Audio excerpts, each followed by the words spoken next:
Assalamualaikum warahmatullahi wabarakatuh.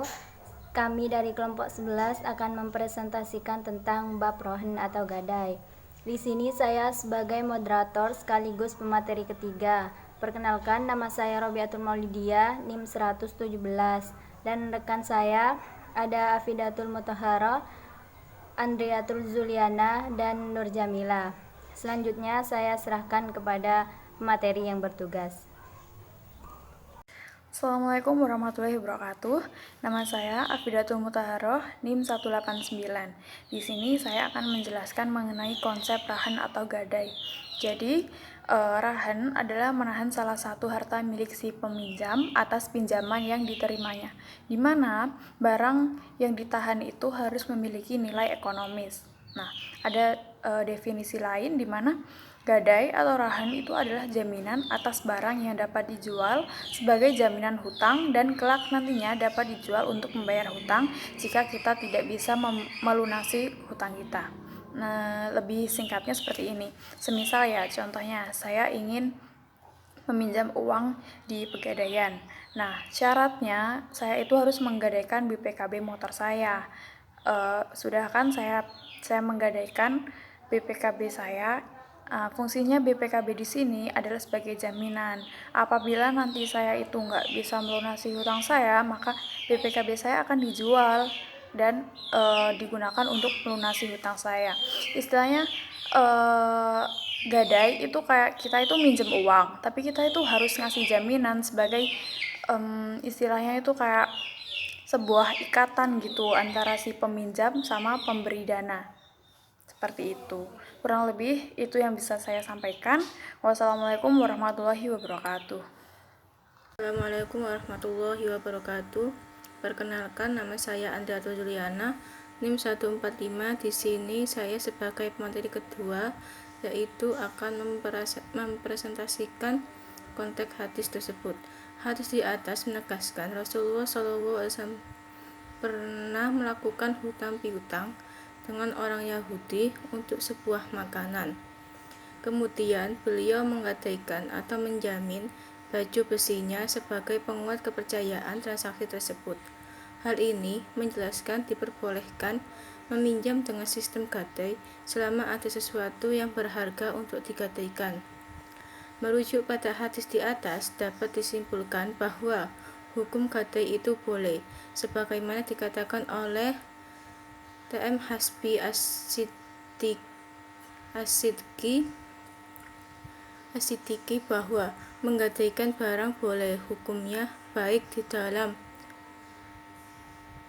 hadar atau kampung maupun di dalam safar ataupun perjalanan.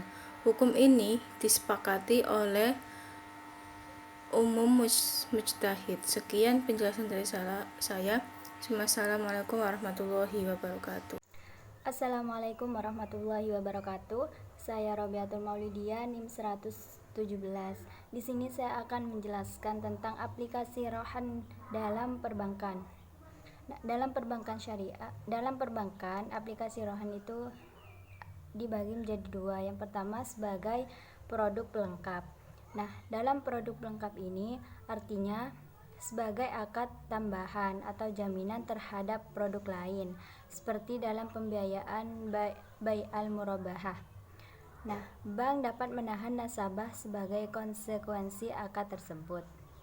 Yang kedua, sebagai produk tersendiri. Nah, jadi akad rohan telah dipakai sebagai alternatif dari pegadaian konvensional. Bedanya dengan pegadaian biasa, dalam rohan nasabah tidak dikenakan bunga.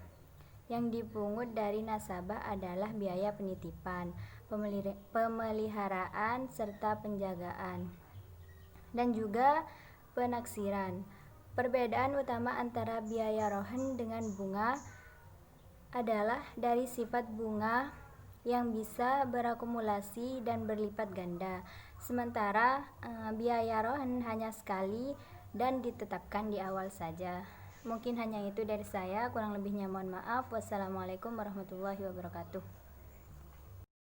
Assalamualaikum warahmatullahi wabarakatuh.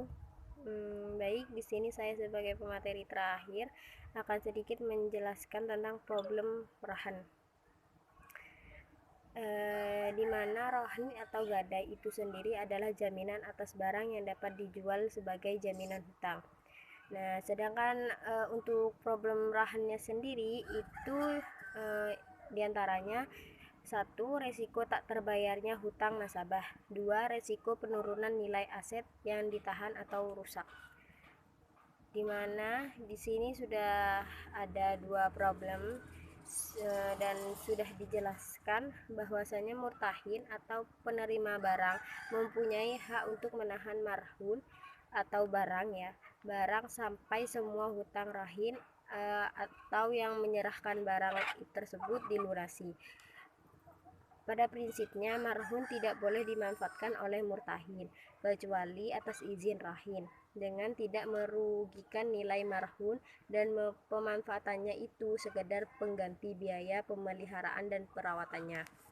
Adapun ketentuan mengenai penjualan marhun yaitu apabila jatuh tempo murtahin harus memperingatkan rahin untuk segera melunasi hutangnya. Harus segera melunasi hutangnya. Apabila rahin tidak dapat melunasi hutangnya dalam waktu yang sudah ditentukan, maka marhun dijual paksa atau dieksekusi melalui lelang secara syariah.